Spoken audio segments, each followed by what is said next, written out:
बोला. त्याच्या पोटाला कसं काय झालं? करा जाऊ की तुम्ही काय तर. मग का उपयोग मग येऊन येतो तू? काय उपयोग म्हणजे झालं असतं की ते ब्लाऊज. आता मला सगळ्यांनी उलट कळना त्याला मी काय करणार. मी सांगाल तो तेच सरळ आहे म्हणून तुम्हाला पटलं नाही. पटलं?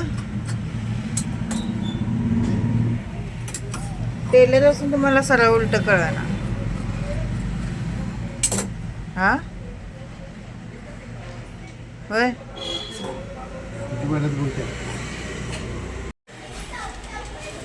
हा म्हटलाच तसा काय.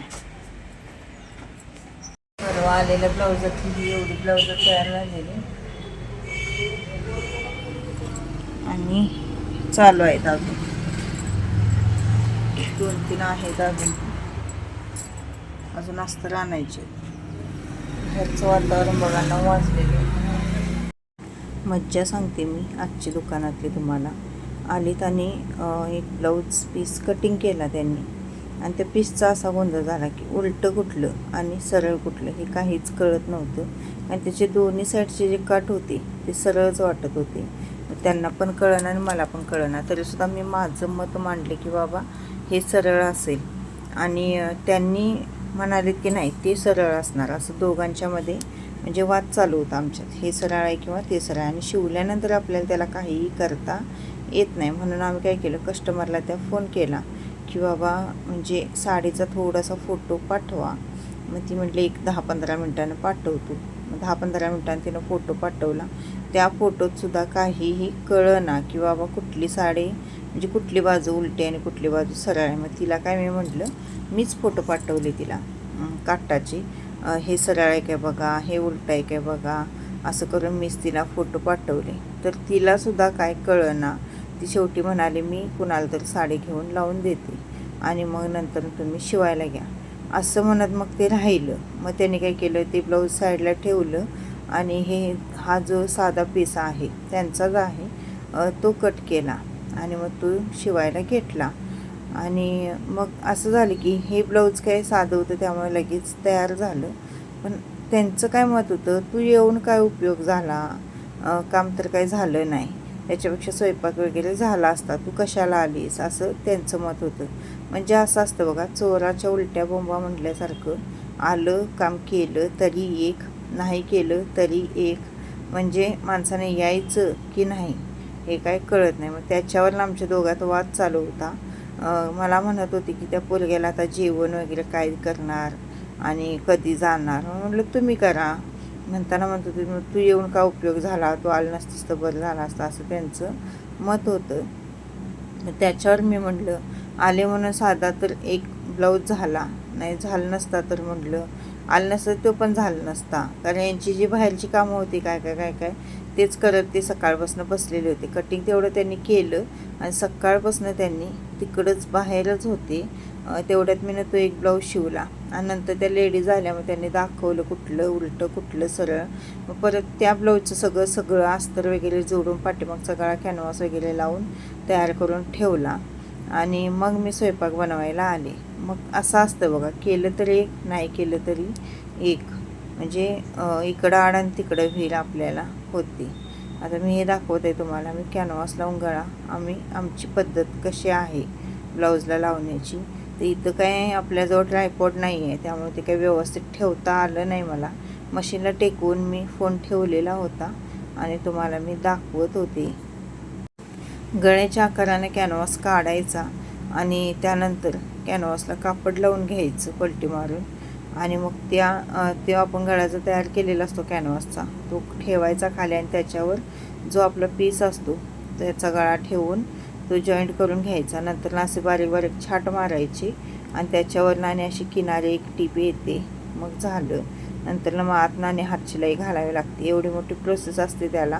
दिसायला आपल्याला दिसतं सगळं सोपं साधं, पण कुठलीच गोष्ट सोपी पण नसते आणि साधी पण नसते. त्याला पाठीमागं पुढं खूप म्हणजे हे असतं. शिलाई देताना लोकांना वाटतं की बाबा एवढी शिलाई आणि तेवढी शिलाई, मग त्या शिलाईच्या पाठनं खूप कामं असतात.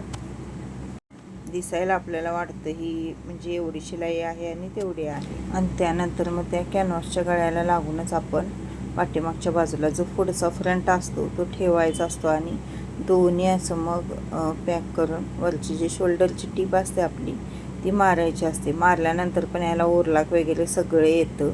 इथं म्हणजे आपण टीप मारली झालं असं काय नाही.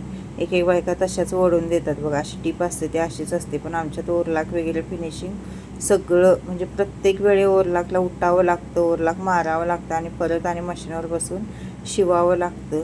दिसतं तेवढं सगळं सोपं नसतं. आणि यांनी आणलेले येताना काय म्हणतात कचोरी आणलेली आणि त्यांची खाण्याची पद्धत बघा. पूर्ण कचोरी अशी सगळी कुस्करतात आणि त्याच्यामध्ये तो सॉस हे मिळाला असतो कचोरीबरोबर तर तो घालतात आणि खातात. पण मी कचोरी अशी नाही खात. मी आता ठेवलेली आहे बघा, माझी कचोरी माझ्यासमोर आहे तर त्याच्यावरच थोडासा सॉस घालते, शेव घालते आणि खाते. त्यानंतर बनवला स्वयंपाकात कारली बनवलेली. कारली अशी बारीक बारीक काप करून चिरलेली मी आणि त्यांना हळद आणि मीठ लावून ठेवलेली थोडा वेळ, एक 10-15 मिनटं. त्यानंतर त्याला पाणी सुटतं, मग व्यवस्थित ते पाणी पिळून घ्यायचं. त्यानंतर इथं तेल घातलेलं आहे, जे आम्ही भाकरी बनवलेल्या त्याच तव्यामध्ये तेल घातलेलं आहे आणि तेल कढल्यानंतर ती कारली सगळी त्यामध्ये टाकली आणि व्यवस्थित अशी कुरकुरीत होईपर्यंत तळून घ्यायची. सगळ्यांनी आवडीने खाल्ली. तुम्ही सुद्धा अशा पद्धतीने नक्की कारली करून बघा, खूप आवडीने खा. कारल्यांना कलर बघा, आता हे शूटिंग सगळं यांनी केलेलं आहे त्यामुळे थोडे फोटो थोडं व्हिडिओ असं केलेलं आहे त्यांनी. आणि त्यांना शूट करता एवढं व्यवस्थित येत नाही. श्रीसुद्धा अभ्यास करत होता, मग मी म्हणले तुम्हीच शूट करा म्हणून मग त्यांना मी शूट करायला लावलेलं. आणि हे बघा एकदम कुरकुरीत अशी कारली झालेली आहेत आणि गरम गरम खायला सुद्धा खूप चांगले लागतात. नक्की करून बघा, पोरं आवडीने खातील. जे आपण भाजी बनवतो कारल्याची ती खात नाहीत, पण अशी कारली आवडीने नक्की खातात. श्री स्वामी समर्थ. शुभ दुपार सर्वांना. थोडंसं झोपलेले मी दुकानात नाही अजून. आज असं कंटाळा आल्यावर झालेली. झोपून उठल्यावर डोळं बघू शकता तुम्ही कसे होतात. तर झोपून उठले की फ्रेश वाटतं, पण दुपारचं झोपणं चांगलं नसतं असं म्हणतात. पण पर्याय नाही, कधी तर असं झोपायला चालतं. तर काल तर मी दुकानातच होती, मग काल काय झोपले नव्हते. दुकानात गेले की नाही जमत. साडी वगैरे मी थोडीशी वाळली की इथं असं वाळत घालत असते. आणि कारलं आपल्या शरीराला खूप चांगलं असतं बघा. तर कारलं खात नाहीत मुलं, खात नाहीत शक्यतो, तर त्यांच्यासाठी मी तळून दाखवलेलं आहे बघा. जसे सांडगे वगैरे आपण तळतो त्या पद्धतीने लागतात. अशा पद्धतीने करून बघा, कारलं खूप छान लागतं आणि मुलंसुद्धा आवडीने खातात. आता श्री खात नव्हता तर त्याला मी थोडंसं दिलं, खाल्ला खरं आवडीने. कारलं खाल्ल्यामुळं कसं जो पित्ताचा त्रास वगैरे तो कमी होतो आणि रक्तसुद्धा शुद्ध होतं कारल्यामुळे. त्यामुळं ज्यांना स्किनचा प्रॉब्लेम आहे किंवा रक्त असं सारखं त्यांचं हे होतं बघा, एकेकांचं नासल्यासारखं होतं आणि चेहऱ्यावर वगैरे फोड्या उठतात, असा प्रॉब्लेम ज्यांना आहे कारलं नक्की खावा. मी पण किती दिवस झाला आणलेलं नव्हतं, तर पाहुण्याने आणलेले होते त्यांच्या शेतातली. त्यातली 2च कारली रात्री तळली, 2 ठेवली. आता 2ची भाजी करणार आहे. थोडंसं कड लागून दे, पण खावं चांगलं असतं. आज गेलेले मी सकाळी दुकानात आणि 2 ब्लाऊज तयार केली. त्यानंतर येऊन मग स्वयंपाक केला. धुणं भांडे वगैरे सगळं आवरून सकाळी गेले आणि येऊन मग स्वयंपाक तेवढा केला. कारण धुणं भांडी राहिले, दुपारी खूप कंटाळा येतो आणि कपडे वाळत नाहीत वातावरण असं असल्यामुळं. आज सकाळी थोडं उघडलेलं, नंतर थोडा पाऊस आला, परत आता उघडले. असं उघडझाप आहे आता, म्हणजे कंटिन्यू काय पाऊस नाही आहे, पण तरीसुद्धा कपडे वाळत नाही. चला, कारल्याची रेसिपी कशी वाटली, काय वाटली ते कमेंटवर नक्की कळवा. व्हिडिओ आवडल्यास प्लीज चॅनलला सबस्क्राईब करा, व्हिडिओला लाईक, शेअर आणि कमेंट करा विसरू नका. भेटूया उद्याच्या व्हिडिओमध्ये. तोपर्यंत श्री स्वामी समर्थ.